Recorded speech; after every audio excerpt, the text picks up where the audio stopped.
ಎಲ್ಲರಿಗೂ ನಮಸ್ಕಾರ. ಸ್ಪರ್ಧಾ ಸ್ಟಾರ್ಸ್ ಅಕಾಡೆಮಿ ಯೂಟ್ಯೂಬ್ ಚಾನಲ್ಗೆ ತಮಗೆಲ್ಲರಿಗೂ ಸ್ವಾಗತ. ನಾನು ನಿಮ್ಮ ಅನು. ಇವತ್ತಿನ ಈ ವಿಡಿಯೋದಲ್ಲಿ GPSTR ಪೇಪರ್ 2 ಪಾರ್ಟ್ 1 ಇತಿಹಾಸದ ಸಂಪೂರ್ಣ ಸಿಲೆಬಸನ್ನು ಡಿಸ್ಕಷನ್ ಮಾಡೋಣ. ಇಂದಿನ ತರಗತಿಯಲ್ಲಿ ನಾವು ಅಧ್ಯಾಯ 10ರ ತನಕ ಸಿಲೆಬಸನ್ನು ಡಿಸ್ಕಷನನ್ನು ಮಾಡಿದ್ದೇವೆ. ಇದು ಮುಂದುವರೆದ ಭಾಗ ಆಗಿರುತ್ತೆ. ಮುಂದುವರೆದ ಭಾಗ 2 11ನೇ ಅಧ್ಯಾಯದಿಂದ 20ನೇ ಅಧ್ಯಾಯದ ತನಕ ಸಂಪೂರ್ಣವಾಗಿ ಡಿಸ್ಕಷನನ್ನು ಮಾಡಲಾಗುತ್ತೆ. ಹಾಗಾದರೆ ಬನ್ನಿ ವಿಡಿಯೋಗೆ ಹೋಗೋಣ.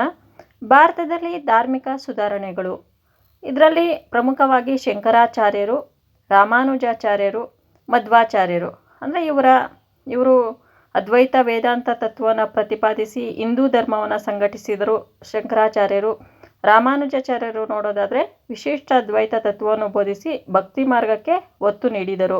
ಮಧ್ವಾಚಾರ್ಯರು ದ್ವೈತ ತತ್ವವನ್ನು ಪ್ರತಿಪಾದಿಸಿ ವೈಷ್ಣವ ಭಕ್ತಿಯನ್ನು ವಿಸ್ತರಿಸಿದರು. ಇನ್ನು ಬಸವೇಶ್ವರರ ಬಗ್ಗೆ ನೋಡೋದಾದರೆ ವಚನ ಸಾಹಿತ್ಯದ ಮೂಲಕ ಸಾಮಾಜಿಕ ಸಮಾನತೆ ಮತ್ತು ಕಾಯಕ ತತ್ವವನ್ನು ಸಾರಿದರು.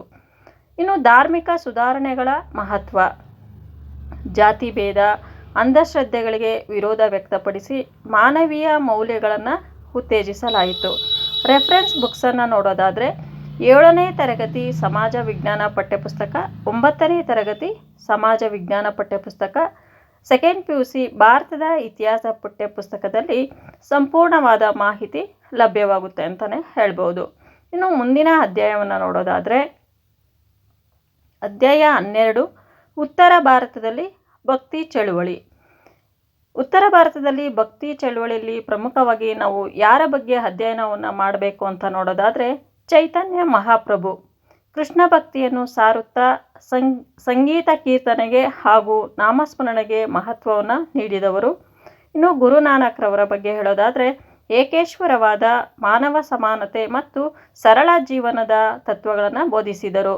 ಮೀರಾಬಾಯಿ ಬಗ್ಗೆ ಕೃಷ್ಣನಿಗೆ ಸಮರ್ಪಿತವಾದ ಭಕ್ತಿ ಕೀರ್ತನೆಗಳ ಮೂಲಕ ಭಕ್ತಿ ಚಳುವಳಿಯನ್ನು ಜನಪ್ರಿಯಗೊಳಿಸಿದವರು. ಇನ್ನು ಭಕ್ತಿ ಚಳುವಳಿಯ ಮುಖ್ಯ ಲಕ್ಷಣಗಳನ್ನು ಅಧ್ಯಯನ ಮಾಡಬೇಕಾಗುತ್ತೆ. ಜಾತಿ ಧರ್ಮ ಭೇದವಿಲ್ಲದೆ ಭಕ್ತಿಗೆ ಒತ್ತನ್ನು ಕೊಟ್ಟರು. ಸರಳ ಭಾಷೆ ಮತ್ತು ಭಾವನಾತ್ಮಕ ಭಕ್ತಿಯ ಬಗ್ಗೆ ತಿಳ್ಕೊಳ್ಬೇಕು. ಸಾಮಾಜಿಕ ಸಮಾನತೆಯ ಸಂದೇಶವನ್ನು ನೀಡಿದ್ರು ಅಂತಲೇ ಹೇಳ್ಬೋದು. ಇನ್ನು ರೆಫರೆನ್ಸ್ ಬುಕ್ಸನ್ನು ನೋಡೋದಾದರೆ 7ನೇ ತರಗತಿ 9ನೇ ತರಗತಿ ಪಠ್ಯಪುಸ್ತಕಗಳಲ್ಲಿ ಸಿಗುತ್ತೆ. ಸೆಕೆಂಡ್ PUC ಭಾರತದ ಇತಿಹಾಸದ ಪಠ್ಯಪುಸ್ತಕದಲ್ಲಿ ಸಂಪೂರ್ಣ ಮಾಹಿತಿ ಲಭ್ಯವಾಗುತ್ತೆ ಅಂತಲೇ ಹೇಳ್ಬೋದು. ಇನ್ನು ಅಧ್ಯಾಯ 13 ಮಧ್ಯಯುಗದ ಯುರೋಪ್. ಇಲ್ಲಿ ಸಾಮಂತಶಾಹಿ ವ್ಯವಸ್ಥೆಯ ಬಗ್ಗೆ ತಿಳಿದುಕೊಳ್ಬೇಕಾಗುತ್ತೆ. ಭೂಸ್ವಾಮ್ಯ ಆಧಾರಿತ ಆಡಳಿತ ವ್ಯವಸ್ಥೆ ಯುರೋಪಿನಲ್ಲಿ ಅಭಿವೃದ್ಧಿಯಾಯಿತು. ಸಾಮಂತಶಾಹಿ ವ್ಯವಸ್ಥೆಯ ಉತ್ತಮ ಅಂಶಗಳ ಬಗ್ಗೆ ತಿಳಿದುಕೊಳ್ಬೇಕು. ಸಾಮಂತಶಾಹಿ ವ್ಯವಸ್ಥೆಯ ದುರ್ಬಲ ಅಂಶಗಳು ಯಾವುವು ಅನ್ನುವುದನ್ನು ಸಹ ಇಲ್ಲಿ ಅಭ್ಯಾಸ ಮಾಡಬೇಕಾಗುತ್ತೆ.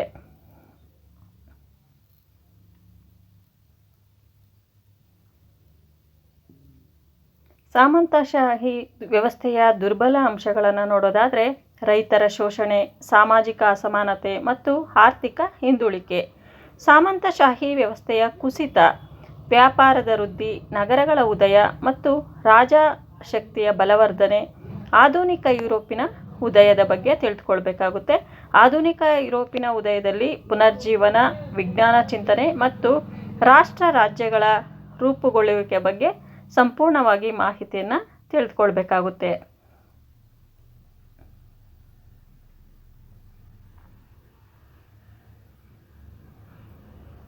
ರೆಫರೆನ್ಸ್ ಬುಕ್ಸನ್ನು ನೋಡೋದಾದರೆ 9ನೇ ತರಗತಿ ಸಮಾಜ ವಿಜ್ಞಾನ, ಫಸ್ಟ್ PUC ಯುರೋಪಿನ ಇತಿಹಾಸ ಪಠ್ಯಪುಸ್ತಕದಲ್ಲಿ ಲಭ್ಯವಾಗುತ್ತೆ. ಇನ್ನು ಈ ಅಧ್ಯಾಯದ ಮೂಲ ಕಲ್ಪನೆಗಳು ಕೆಲವು ಸಂದರ್ಭಗಳಲ್ಲಿ 7ನೇ ತರಗತಿಯಲ್ಲಿ ಸಾರಾಂಶವಾಗಿ ಅಲ್ಲದೆ ಪಾರ್ಶ್ವ ಮಾಹಿತಿ ರೂಪದಲ್ಲಿ ಬರುತ್ತದೆ. ಆದರೆ ಸಿಲೆಬಸ್ ಮಟ್ಟದಲ್ಲಿ ಸ್ಪಷ್ಟವಾಗಿ ಕವರ್ ಆಗಿರುವುದು 9ನೇ ತರಗತಿ ಮತ್ತು ಫಸ್ಟ್ PUC ಪಠ್ಯಪುಸ್ತಕದಲ್ಲಿ ಕವರ್ ಆಗಿದೆ. ನೀವು ಆ ಪುಸ್ತಕಗಳನ್ನು ರೆಫರೆನ್ಸ್ ಆಗಿ ಬಳಸಿದ್ರೆ ಉತ್ತಮ ಮಾಹಿತಿ ಲಭ್ಯವಾಗುತ್ತೆ ಅಂತಲೇ ಹೇಳ್ಬೋದು. ಅಧ್ಯಾಯ 15 9ನೇ ಶತಮಾನದಿಂದ 14ನೇ ಶತಮಾನದವರೆಗಿನ ಭಾರತ. ಇಲ್ಲಿ ರಜಪೂತ ರಾಜ್ಯಗಳ ಉದಯ. ಉತ್ತರ ಭಾರತದಲ್ಲಿ ಹಲವಾರು ಸ್ವತಂತ್ರ ರಜಪೂತ ರಾಜ್ಯಗಳು ಉದಯವಾದವು. ಪ್ರಾದೇಶಿಕ ಸಾಮ್ರಾಜ್ಯಗಳ ವಿಕಾಸ. ದಕ್ಷಿಣ ಮತ್ತು ಉತ್ತರ ಭಾರತದಲ್ಲಿ ಪ್ರಾದೇಶಿಕ ರಾಜವಂಶಗಳು ಬಲಗೊಂಡವು. ಇನ್ನು ಟರ್ಕಿಶ್ ಆಕ್ರಮಣಗಳು. ಉತ್ತರ ಪಶ್ಚಿಮ ದಿಕ್ಕಿನಿಂದ ಟರ್ಕಿಷ್ ಆಕ್ರಮಣಗಳು ಭಾರತಕ್ಕೆ ಪ್ರಾರಂಭವಾದವು 9ನೇ ಶತಮಾನದಿಂದ 14ನೇ ಶತಮಾನದಲ್ಲಿ ಅಂತಲೇ ಹೇಳ್ಬೋದು. ಇನ್ನು ಮೊಹಮ್ಮದ್ ಗಜ್ನಿ ಬಗ್ಗೆ ತಿಳ್ಕೊಳ್ಬೇಕು. ಭಾರತಕ್ಕೆ ಹಲವು ದಾಳಿಗಳನ್ನು ನಡೆಸಿದ ಆಕ್ರಮಣಕಾರ ಮೊಹಮ್ಮದ್ ಗಜ್ನಿ. ಮಹಮ್ಮದ್ ಗೋರಿ ಉತ್ತರ ಭಾರತದಲ್ಲಿ ಮುಸ್ಲಿಂ ಆಳ್ವಿಕೆಗೆ ನೆಲೆ ಕಲ್ಪಿಸಿದಂತಹವರು. ಇನ್ನು ದೆಹಲಿ ಸುಲ್ತಾನರ ಸ್ಥಾಪನೆ ಬಗ್ಗೆ ತಿಳಿದುಕೊಳ್ಬೇಕಾಗುತ್ತೆ. ಭಾರತದಲ್ಲಿ ಸಂಘಟಿತ ಮುಸ್ಲಿಂ ಆಡಳಿತ ಆರಂಭವಾಗಿದ್ದು ದೆಹಲಿ ಸುಲ್ತಾನರ ಕಾಲದಲ್ಲಿ ಅಂತಲೇ ಹೇಳಬಹುದು. ಇನ್ನು ರೆಫರೆನ್ಸ್ ಬುಕ್ಸನ್ನು ನೋಡೋದಾದರೆ 7ನೇ ತರಗತಿ ಪಠ್ಯಪುಸ್ತಕದಲ್ಲಿ ಲಭ್ಯವಿದೆ. 8ನೇ ತರಗತಿ ಪಠ್ಯಪುಸ್ತಕ, ಫಸ್ಟ್ PUC ಭಾರತೀಯ ಇತಿಹಾಸ ಪಠ್ಯಪುಸ್ತಕ, ಸೆಕೆಂಡ್ PUC ಮಧ್ಯಯುಗದ ಭಾರತೀಯ ಇತಿಹಾಸದಲ್ಲಿ ವಿಸ್ತೃತವಾಗಿ ಮಾಹಿತಿ ಲಭ್ಯವಿದೆ. ಈ ಅಧ್ಯಾಯದ ಮೂಲ ಭಾಗಗಳು 7ನೇ ಮತ್ತು 8ನೇ ತರಗತಿಯಲ್ಲಿ ಪರಿಚಯ ರೂಪದಲ್ಲಿ ಬರುತ್ತವೆ. ಪೂರ್ಣ ಹಾಗೂ ವಿಶ್ಲೇಷಣಾತ್ಮಕ ಅಧ್ಯಯನ ಫಸ್ಟ್ PUC, ಸೆಕೆಂಡ್ PUC ಮಟ್ಟದಲ್ಲಿ ಮಾಹಿತಿ ಇದೆ ಅಂತಲೇ ಹೇಳಬಹುದು. ಇನ್ನು ಅಧ್ಯಾಯ 16 ವಿಜಯನಗರ ಸಾಮ್ರಾಜ್ಯ. ವಿಜಯನಗರ ಸಾಮ್ರಾಜ್ಯದ ಸ್ಥಾಪನೆ. ಹರಿಹರ ಮತ್ತು ಬುಕ್ಕರಾಯರು ವಿಜಯನಗರದ ಸಾಮ್ರಾಜ್ಯವನ್ನು ಸ್ಥಾಪಿಸಿದರು. ವಿಜಯನಗರದಲ್ಲಿ ವಂಶಗಳು ಸಂಗಮ, ಸಾಳ್ವ, ತುಳುವ ಮತ್ತು ಅರವೀಡು ವಂಶಗಳು ಆಳ್ವಿಕೆ ನಡೆಸಿದವು. ಇನ್ನು ಪ್ರಮುಖ ರಾಜರ ಬಗ್ಗೆ ತಿಳಿದುಕೊಳ್ಬೇಕಾದ್ರೆ ಕೃಷ್ಣದೇವರಾಯ ವಿಜಯನಗರ ಸಾಮ್ರಾಜ್ಯದ ಶ್ರೇಷ್ಠ ರಾಜನಾಗಿದ್ದನು. ಕೃಷ್ಣದೇವರಾಯ ಬಗ್ಗೆ ತಿಳ್ಕೊಳ್ಳೇಬೇಕಾಗಿರುತ್ತೆ. ಇನ್ನು ಪ್ರಮುಖರ ಆಡಳಿತ ವ್ಯವಸ್ಥೆಯನ್ನು ನೋಡೋದಾದರೆ ಕೇಂದ್ರಿತ ಆಡಳಿತ ವ್ಯವಸ್ಥೆ ಯಾವ ರೀತಿಯಲ್ಲಿ ಇತ್ತು, ಪ್ರಾಂತೀಯ ವ್ಯವಸ್ಥೆ ಯಾವ ರೀತಿಯಲ್ಲಿತ್ತು, ಮತ್ತು ಬಲಿಷ್ಠ ರಾಜಕೀಯ ರಚನೆ ಇತ್ತು ವಿಜಯನಗರ ಸಾಮ್ರಾಜ್ಯದ ಕಾಲದಲ್ಲಿ. ಮತ್ತು ಆರ್ಥಿಕ ಸ್ಥಿತಿ ಯಾವ ರೀತಿಯಲ್ಲಿತ್ತು, ಕೃಷಿ ಆಗಿರ್ಬೋದು, ವ್ಯಾಪಾರ ಮತ್ತು ವಿದೇಶಿ ವಾಣಿಜ್ಯ ಸಮೃದ್ಧವಾಗಿತ್ತು ಅಂತಲೇ ಹೇಳ್ಬೋದು. ಮತ್ತು ಕಲೆ ಮತ್ತು ವಾಸ್ತುಶಿಲ್ಪದ ಬಗ್ಗೆ ಹಂಪಿಯ ದೇವಾಲಯಗಳು, ಗೋಪುರಗಳು ಮತ್ತು ಶಿಲ್ಪಕಲೆ ಪ್ರಸಿದ್ಧವಾಗಿದ್ದವು. ಅವುಗಳ ಬಗ್ಗೆ ಸಹ ತಿಳ್ಕೊಳ್ಬೇಕಾಗುತ್ತೆ. ಇನ್ನು ರೆಫರೆನ್ಸ್ ಬುಕ್ಸನ್ನು ನೋಡೋದಾದರೆ 7ನೇ ತರಗತಿ 9ನೇ ತರಗತಿ ಪಠ್ಯಪುಸ್ತಕದಲ್ಲಿ ಲಭ್ಯವಿದೆ. ಸೆಕೆಂಡ್ PUC ಭಾರತೀಯ ಇತಿಹಾಸ ವಿಜಯನಗರ ಸಾಮ್ರಾಜ್ಯ ವಿವರವಾಗಿ ವಿಷಯ ಇದೆ ಅಂತಲೇ ಹೇಳ್ಬೋದು. ಮೂಲ ಪರಿಚಯ 7 ಮತ್ತು 9ನೇ ತರಗತಿಯಲ್ಲಿದೆ. ಆಳವಾದ ವಿವರಣೆ ಆಡಳಿತ, ಕಲೆ, ಸಂಸ್ಕೃತಿ ಸೆಕೆಂಡ್ PUC ಪಠ್ಯಪುಸ್ತಕದಲ್ಲಿ ಸ್ಪಷ್ಟವಾಗಿ ಲಭ್ಯವಿದೆ. ನಿಮಗೇನಾದರೂ ಈ ಮಾಹಿತಿ ಇಷ್ಟವಾಗಿದ್ದರೆ ನಿಮ್ಮ ಸ್ನೇಹಿತರಿಗೂ ಸಹ ಶೇರ್ ಮಾಡಿ, ಲೈಕ್ ಮಾಡಿ ಅಂತ ಹೇಳ್ತಾ ಬನ್ನಿ ಅಧ್ಯಾಯ 17 ನೋಡೋಣ. ಪೇಶ್ವೆಗಳು ಮತ್ತು ಕರ್ನಾಟಕದ ನವಾಬರು. ಪೇಶ್ವೆಗಳ ಆಡಳಿತ. ಪೇಶ್ವೆಗಳು ಮರಾಠ ಸಾಮ್ರಾಜ್ಯದ ಪ್ರಮುಖ ಆಡಳಿತಾಧಿಕಾರಿಗಳಾಗಿದ್ದರು. ಇದರಲ್ಲಿ ಪ್ರಮುಖವಾಗಿ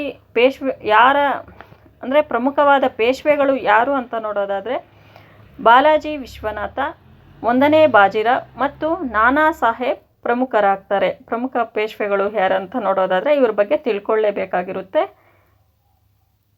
ಇನ್ನು ಪೇಶ್ವೆಗಳ ವಿಸ್ತರಣೆ ನೀತಿ ಯಾವ ರೀತಿ ಇತ್ತು, ಉತ್ತರ ಮತ್ತು ದಕ್ಷಿಣ ಭಾರತದಲ್ಲಿ ಮರಾಠರ ಪ್ರಭಾವ ವಿಸ್ತರಿಸಲಾಯಿತು. ಇನ್ನು ಕರ್ನಾಟಕದ ನವಾಬರು. ಈ ಹೈದರ್ ಅಲಿ ಮತ್ತು ಟಿಪ್ಪು ಸುಲ್ತಾನ್ ಕರ್ನಾಟಕದ ಪ್ರಮುಖ ನವಾಬರ. ಹೈದರ್ ಅಲಿಯ ಪಾತ್ರ ಸೈನಿಕ ಸಂಘಟನೆ ಮತ್ತು ಆಡಳಿತ ಸುಧಾರಣೆಗೆ ಹೆಸರುವಾಸಿ. ಇನ್ನು ಟಿಪ್ಪು ಸುಲ್ತಾನರ ಕೊಡುಗೆಗಳು ಆಧುನಿಕ ಸೇನೆ, ಆರ್ಥಿಕ ಸುಧಾರಣೆ ಮತ್ತು ವಿದೇಶಿ ಸಂಬಂಧಗಳ ಬಗ್ಗೆ ತಿಳ್ಕೊಳ್ಬೇಕಾಗುತ್ತೆ. ಆಂಗ್ಲೋ ಮೈಸೂರು ಯುದ್ಧಗಳ ಬಗ್ಗೆ ತಿಳ್ಕೊಳ್ಬೇಕಾಗುತ್ತೆ. ಬ್ರಿಟಿಷರು ಮತ್ತು ಮೈಸೂರು ರಾಜ್ಯದ ನಡುವೆ ಯುದ್ಧಗಳು ನಡೆದವು. ಐತಿಹಾಸಿಕ ಮಹತ್ವಗಳು ಅಂದರೆ ದಕ್ಷಿಣ ಭಾರತದ ರಾಜಕೀಯ ಇತಿಹಾಸದಲ್ಲಿ ಮಹತ್ವದ ಸಂಗತಿಗಳು ಯಾವುವು ಅನ್ನೋದನ್ನು ತಿಳ್ಕೊಳ್ಬೇಕಾಗುತ್ತೆ. ರೆಫರೆನ್ಸ್ ಬುಕ್ಸನ್ನು ನೋಡೋದಾದರೆ 7ನೇ ತರಗತಿ ಮತ್ತು 9ನೇ ತರಗತಿಯ ಪಠ್ಯಪುಸ್ತಕದಲ್ಲಿ ಮಾಹಿತಿ ಇದೆ. ಸೆಕೆಂಡ್ PUC ಭಾರತೀಯ ಇತಿಹಾಸದಲ್ಲಿ ಸ್ಪಷ್ಟವಾದ ಮತ್ತು ವಿಶ್ಲೇಷಣಾತ್ಮಕವಾದ ವಿಷಯ ಇದೆ ಅಂತಲೇ ಹೇಳ್ಬೋದು. ಇನ್ನು ಅಧ್ಯಾಯ 18 ಮೊಘಲ್ ವಂಶ. ಮೊಘಲ್ ವಂಶದ ಸ್ಥಾಪನೆ. 1526ರಲ್ಲಿ ಬಾಬರ್ ಮೊಘಲ್ ವಂಶದ ಸ್ಥಾಪನೆಯನ್ನು ಮಾಡ್ತಾರೆ. ಮೊದಲನೇ ಪಾಣಿಪತ್ ಯುದ್ಧದ ಮೂಲಕ ಮೊಘಲ್ ಸಾಮ್ರಾಜ್ಯವನ್ನು ಸ್ಥಾಪಿಸಿದನು ಬಾಬರ್ ಭಾರತದಲ್ಲಿ ಮೊಘಲ್ ಆಳ್ವಿಕೆಗೆ ಅಡಿಪಾಯ ಹಾಕಿದನು. ಹುಮಾಯೂನ್ ಬಗ್ಗೆ ತಿಳ್ಕೊಳ್ಬೇಕಾಗುತ್ತೆ. ಶೇರ್ ಶಹಾ ಸೂರ್ ಎದುರು ಸೋತು ಮತ್ತೆ ಅಧಿಕಾರ ಮರಳಿ ಪಡೆದಂತಹವರು ಹುಮಾಯೂನ್ರವರು.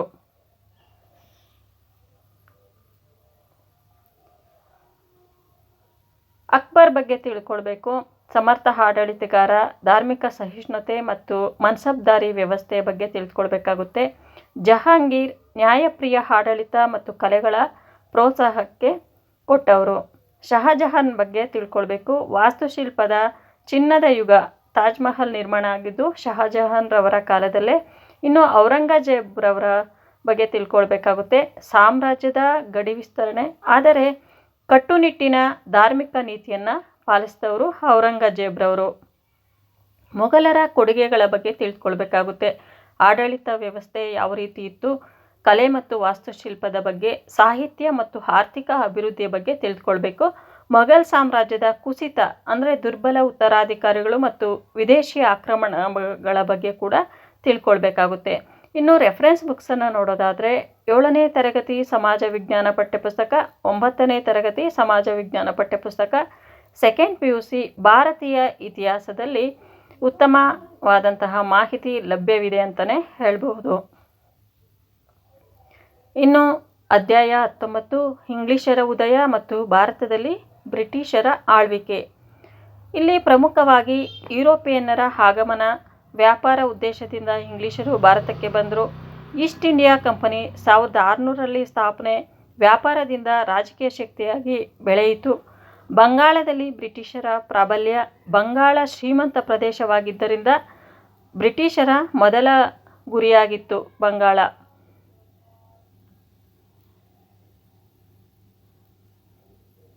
ಪ್ಲಾಸಿ ಯುದ್ಧದ ಬಗ್ಗೆ ತಿಳ್ಕೊಳ್ಬೇಕು. 1757ರಲ್ಲಿ ರಾಬರ್ಟ್ ಕ್ಲೈವ್ ನೇತೃತ್ವದಲ್ಲಿ ನವಾಬ್ ಸಿರಾಜ್ ಉದ್ ದೌಲಾನ ಸೋಲಾಗುತ್ತೆ. ಇನ್ನು ಬಕ್ಸಾರ್ ಯುದ್ಧ 1764ರಲ್ಲಿ ನಡೆಯುತ್ತೆ. ಬ್ರಿಟಿಷರ ರಾಜಕೀಯ ಪ್ರಾಬಲ್ಯ ದೃಢಪಡಿಸಿದ ಮಹತ್ವದ ಯುದ್ಧ ಯಾವುದು ಅಂತ ಹೇಳೋದಾದರೆ ಬಕ್ಸಾರ್ ಯುದ್ಧ ಆಗಿರುತ್ತೆ. ಇನ್ನು ರಾಬರ್ಟ್ ಕ್ಲೈವ್ ಅವರ ಬಗ್ಗೆ ತಿಳ್ಕೊಳ್ಬೇಕಾಗುತ್ತೆ. ಬ್ರಿಟಿಷರ ಆಡಳಿತಕ್ಕೆ ಅಡಿಪಾಯ ಹಾಕಿದ ಪ್ರಮುಖ ವ್ಯಕ್ತಿ. ವಾರನ್ ಹೆಸ್ಟಿಂಗ್ಸ್ ಬಗ್ಗೆ ಕೂಡ ತಿಳ್ಕೊಳ್ಬೇಕಾಗುತ್ತೆ. ಬ್ರಿಟಿಷರ ವಿಸ್ತರಣೆ ನೀತಿಗಳು, ಯುದ್ಧಗಳು, ಒಪ್ಪಂದಗಳು ಮತ್ತು ಕುತಂತ್ರದ ರಾಜಕೀಯದ ಬಗ್ಗೆ ತಿಳ್ಕೊಳ್ಬೇಕಾಗುತ್ತೆ. ಬ್ರಿಟಿಷರ ಆಳ್ವಿಕೆಯ ಪರಿಣಾಮ ಅಂದರೆ ಭಾರತೀಯ ರಾಜಕೀಯ ಸ್ವಾತಂತ್ರ್ಯದ ಕುಸಿತ ಉಂಟಾಗುತ್ತೆ, ಅದನ್ನು ಸಹ ತಿಳ್ಕೊಳ್ಬೇಕಾಗುತ್ತೆ. ಇನ್ನು ಅಧ್ಯಾಯ 20 ನೋಡೋದಾದರೆ ಬ್ರಿಟಿಷರ ಆಳ್ವಿಕೆಯ ಸಮಯದಲ್ಲಾದ ಸುಧಾರಣೆಗಳು ಯಾವುವು. ಆಡಳಿತಾತ್ಮಕ ಸುಧಾರಣೆಗಳು ಅಂದರೆ ಇದರಲ್ಲಿ ಕೇಂದ್ರೀಕೃತ ಆಡಳಿತ ವ್ಯವಸ್ಥೆ ಬಗ್ಗೆ ತಿಳ್ಕೊಳ್ಬೇಕು. ಗವರ್ನರ್ ಜನರಲ್ ಪದವಿಗಳ ಬಗ್ಗೆ, ನಾಗರಿಕ ಸೇವೆಗಳು, ಭಾರತೀಯ ನಾಗರಿಕ ಸೇವೆ ಸ್ಥಾಪನೆ, ಆಡಳಿತ ಯಂತ್ರದ ಬಗ್ಗೆ ತಿಳ್ಕೊಳ್ಬೇಕಾಗುತ್ತೆ. ಇನ್ನು ಸೈನಿಕ ಸುಧಾರಣೆಗಳು, ಶಾಶ್ವತ ಸೇನೆ, ಯುರೋಪಿಯನ್ ಶೈಲಿಯ ತರಬೇತಿ ಬಗ್ಗೆ ತಿಳ್ಕೊಳ್ಬೇಕು. ನ್ಯಾಯಾಂಗ ಸುಧಾರಣೆಗಳನ್ನು ನೋಡೋದಾದರೆ ಕೋರ್ಟ್ ವ್ಯವಸ್ಥೆ, ಕಾನೂನು ಸಂಹಿತೆಗಳ ರೂಪಿಕೆ, ಭೂ ಆದಾಯ ನೀತಿಗಳು, permanent settlement, ರೈತವಾರಿ system, mahalwari system ಬಗ್ಗೆ ತಿಳ್ಕೊಳ್ಬೇಕು.